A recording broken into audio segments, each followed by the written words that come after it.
My name is Kaysar Anvar, and I go to the FSU College of Music.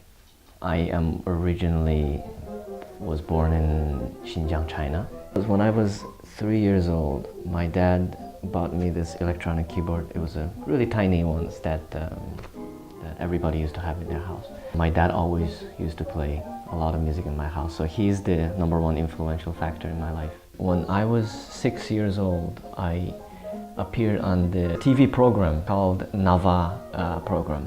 People called it Prodigy, in a way. It's a young kid appearing in front of a lot of people, singing without even getting nervous or anything. It was a big shock to everybody.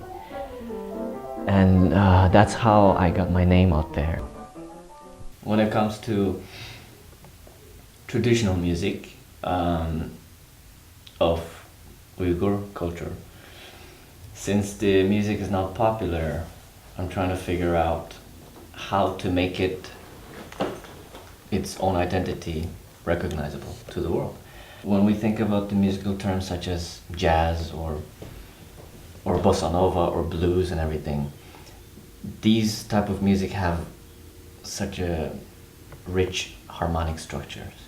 And I ask myself, can it be possible to implement that into Uyghur traditional music? The flexibility of the language of Uyghur music is just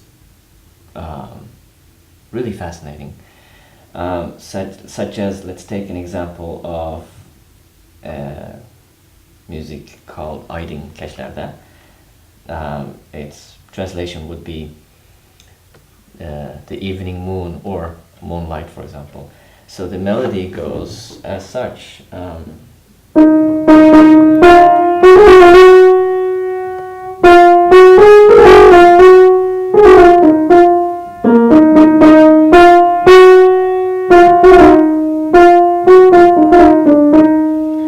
So it's pretty simple.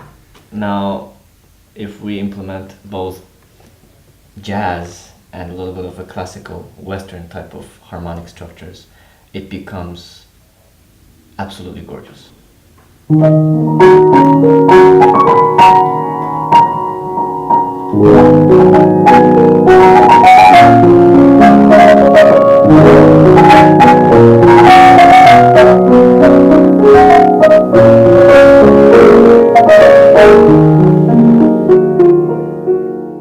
I'm an arranger.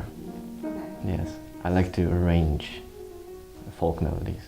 The most important part is to not spoil the main theme. Especially when it comes to folk tunes, you want to maintain the main melody or the main theme as clear as possible, instead of adding too much into the folk tune. In that case, people won't be able to recognize what the music is. So that's the main purpose and the main object of arranging or transcribing a folk tune into piano.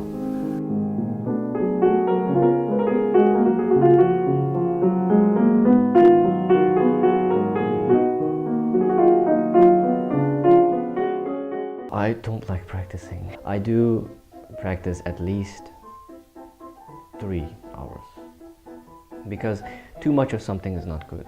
It's not about the quantity of hours you practice, it's mainly about the quality. That you just play like a machine, but playing piano is about dedicating yourself and your soul and your emotions and your feelings to the music that you're playing. That was hard. Anyway, I'm done. Interesting thing about Uyghur music, especially when it comes to technical type of virtuosity in terms of Western instrument like piano, it can be really really sharp. There's a music called Karadeydu. I don't know how to translate that actually. It's a weird name, Karadeydu. Melody goes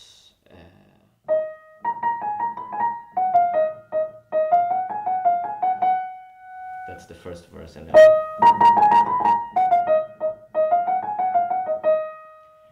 the popular favorite singer Mahmoud Sulaiman, when he sang the song, he includes in the beginning the introduction, which sounds like this.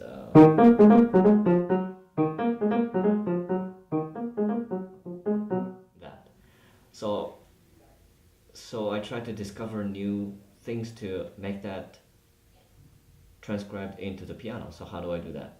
I think about famous musicians nowadays, such as Piercy Granger or Kapustin, or even Oscar Peterson, the American jazz pianist. So what they have in common is the hemiola, which is the term that they use to kind of illusionary imbalances in between left and right hands. So, for example, the original melody, that. So I have to come up with something to the on the right hand to create some sort of imbalance to make it jazzy. So let's take a sequence of that. I hope that one day when I go back, return to my hometown, I want to teach younger generations the importance of art in general and importance of piano playing, and what I learned from here I want to bring it to my hometown so that they can see what is different about music in between American education system for music and the education system for music in my hometown. So that's sort of my main goal right now.